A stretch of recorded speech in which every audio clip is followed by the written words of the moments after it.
Okay, welcome back guys to part 2 of this project where we are going to call ChatGPT API and see how we are going to leverage that in our custom notification. Okay, yeah, so let's get started. Anytime you want to call an API, the very first thing you should do is to read the documentation. Okay, so we go to API references, a very well documented API documentation from OpenAI, where you just have to read it. This is your URL.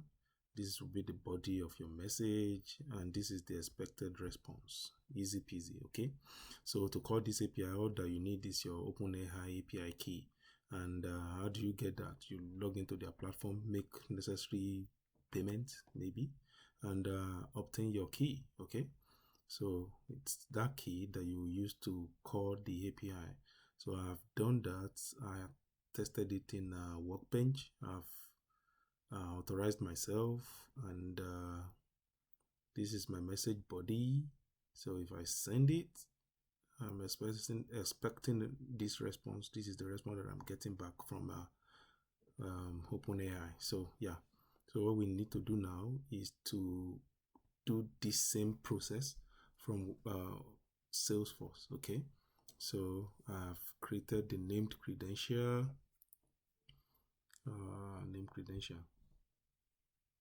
Yeah, OpenAI name credential.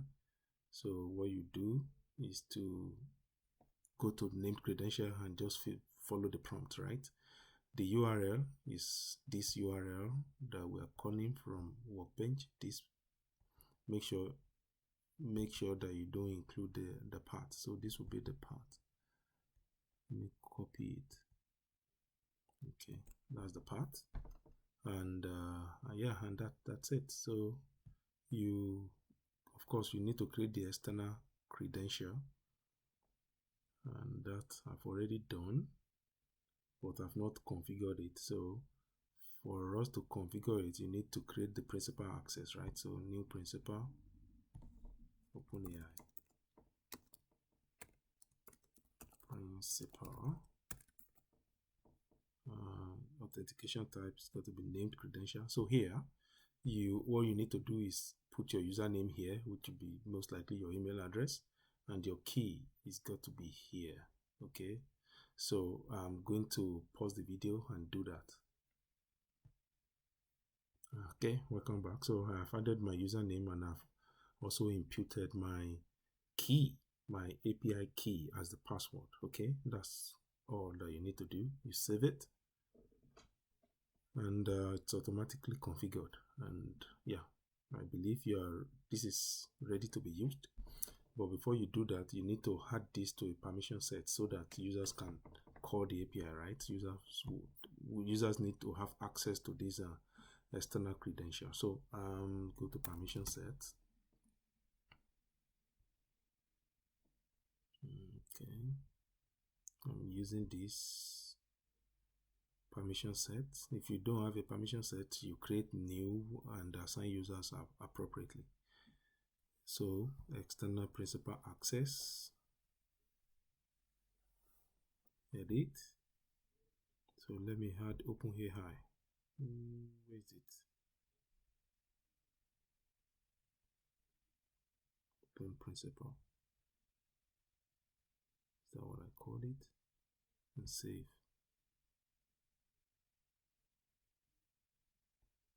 Okay. Look at it again. Yeah, open principal. Okay, so yeah, I've done all the necessary things. The next thing is for us to create our external service, right? So I like to do that from Flow. So let's go to Flow Builder.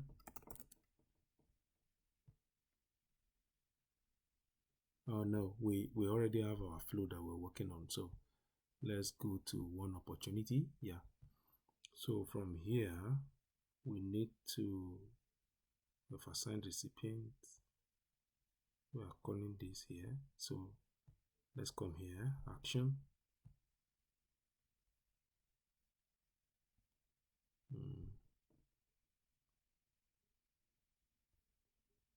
Sorry, remove myself out of it. Okay, create a TTP call out.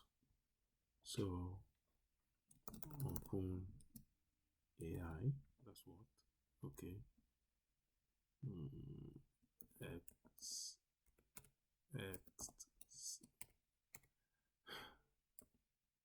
open AI X. So the principal, of course, has to be the principal has to be OpenAI. We have our URL already.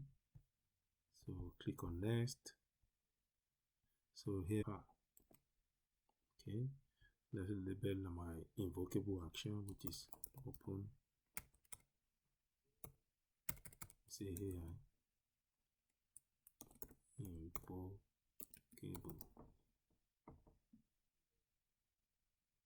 That's okay. Method is got to be post because you are posting to it, right? I believe we are still on track. I'll click on next.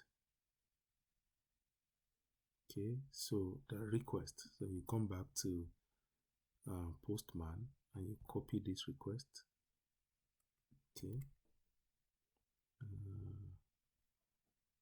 Here, you paste the request here. Okay. Let's review it.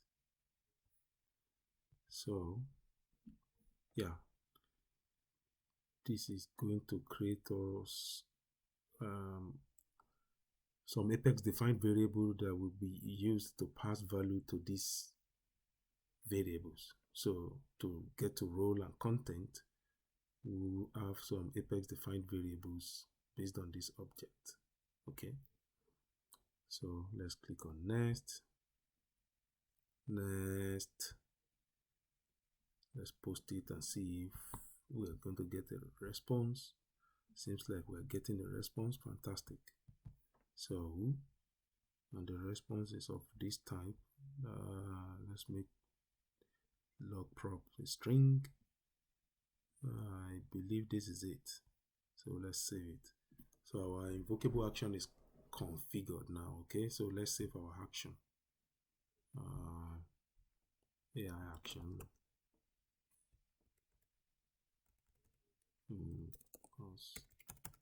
Custom notification action. Okay, it's our invocable action. Okay, let me copy that. So yeah, so how do we pass value to the body? So request body. We need the variable here. Name it body, request body. Okay, data type is Apex defined, and automatically Salesforce has tied it to the class that was created when we configured our invocable action. Okay, and yeah, you say done, right? So now guys, we've configured our external service, which is this. Let me copy it, let me keep it in the clipboard. Yeah, the next thing is for us to set variables that so that the external service will receive data.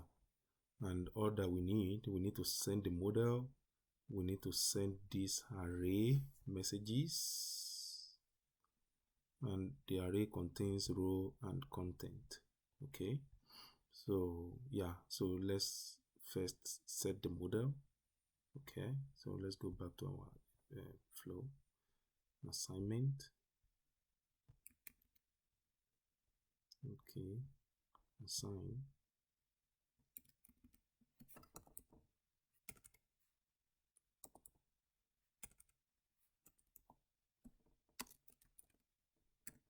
Okay, so here request body dot model equals what? Let's pick it from here.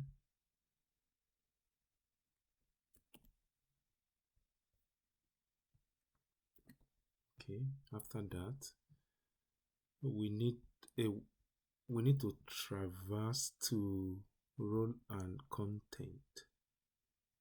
Okay, that's under the array.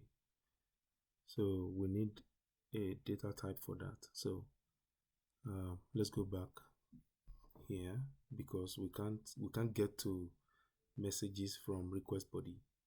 So new, here we need to create an apex defined variable that will help us hold that value. So let me limit as request messages, right? Rec underscore messages or message. Okay, data type is apex defined, of course. Which class? Which class? The class is for my external service. Let me keep this. Okay, so I'll come back here. New resource, variable, apex defined, and the class is got to be this. So body messages. Okay, so maybe I should have named it body messages. It's available for multiple, I believe.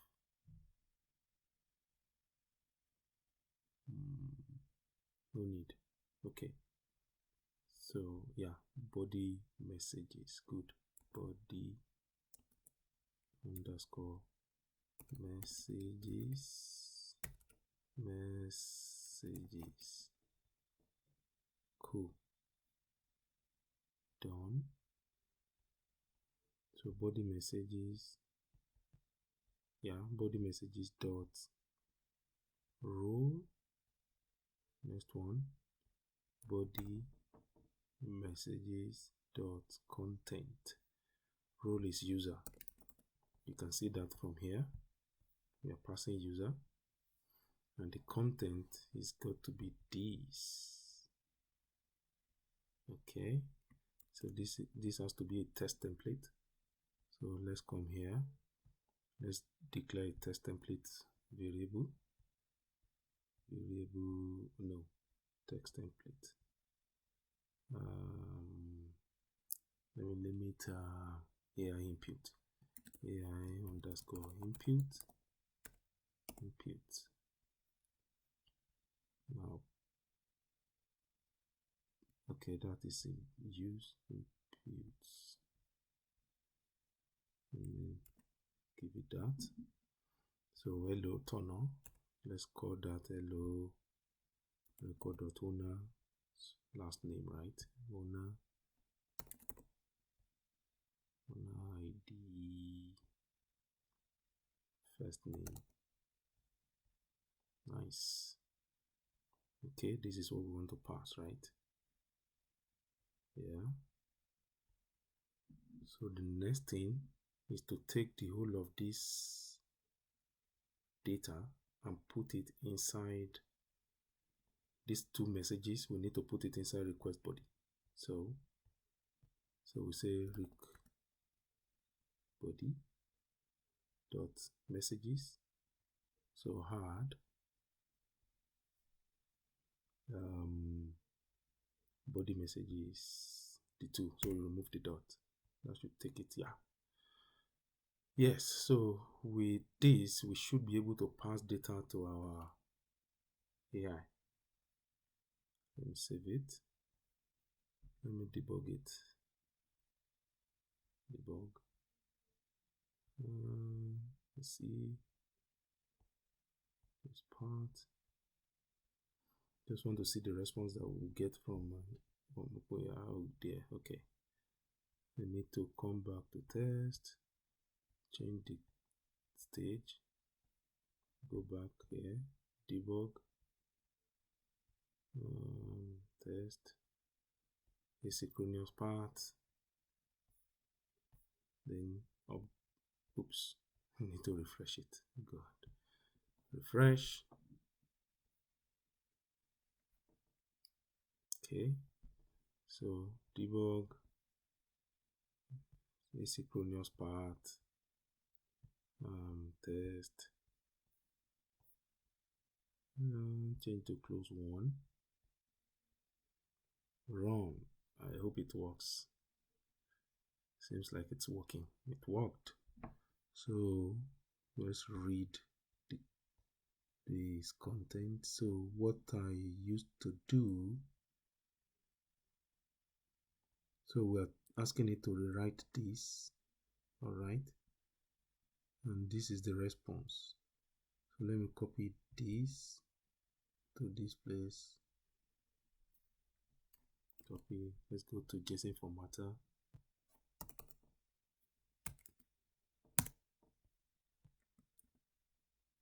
Paste this here. What did we get back? Okay, hello editor, now could you kindly blah blah blah blah blah blah. Yeah.